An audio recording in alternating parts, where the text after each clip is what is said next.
Cell cell cell, Bharat में लग गई लड़कों की सेल। एक लड़का लाओ और एक जवान लड़की के साथ लाखों रुपए का दहेज मुफ्त ले जाओ। कड़वी सच्चाई सुनने के आदि हमारे सभी दर्शक तो समझ गए होंगे। आज भारत भाग्य चर्चा करने जा रहा है एक ऐसा विषय जो हमारे समाज को दीमक की तरह खाता जा रहा है।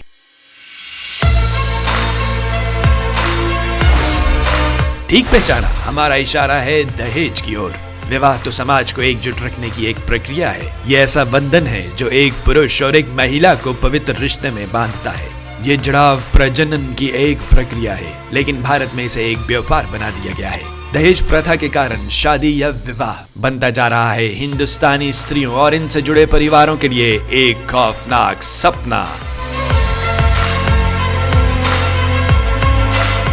कितना दुखित है कि हमारे देश में महिलाओं को आर्थिक बोझ के रूप में देखा जाता है।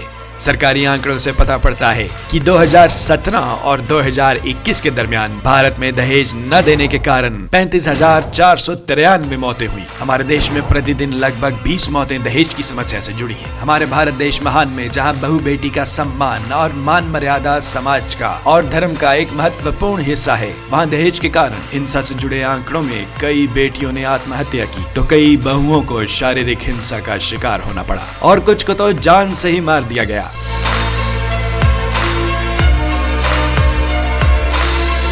केवल 2021 में भारत में दहेज के कारण मौतों की घटनाएं लगभग 6.8 हजार थी।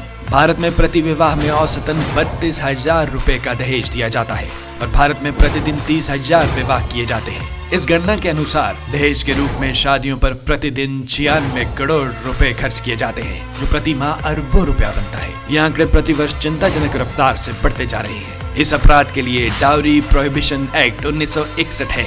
यह अधिनियम दहेज लेना और देना दोनों को रोकने का आदेश देता है और इसे अपराध बताता है। अपराध की ऐसी श्रेणी भारतीय दंड संहिता की धारा 304 बी के दायरे में आता है, जहां दहेज के कारण किसी महिला की जान लेने को डाउरी डेथ या दहेज के कारण कत्ल कहा गया है। लेकिन इस मुद्दे में सजा बहुत ही कम सुनने में आती है। प्रश्न तो ये है कि आखिर हमें ऐसे कानून की जरूरत ही क्यों है। हम जागते रहेंगे, सत्य पर पड़ा पर्दा उठाते रहेंगे। हम बीबी न्यूज के दर्शकों को विनती करते हैं कि अगली बार जब लड़की देखने जाएं, तो दहेज की बजाय लड़की के गुण देखिए, इसकी शिक्षा देखिए। इसमें दहेज नहीं बल्कि इसमें अपनी बहू बेटी को देखिए।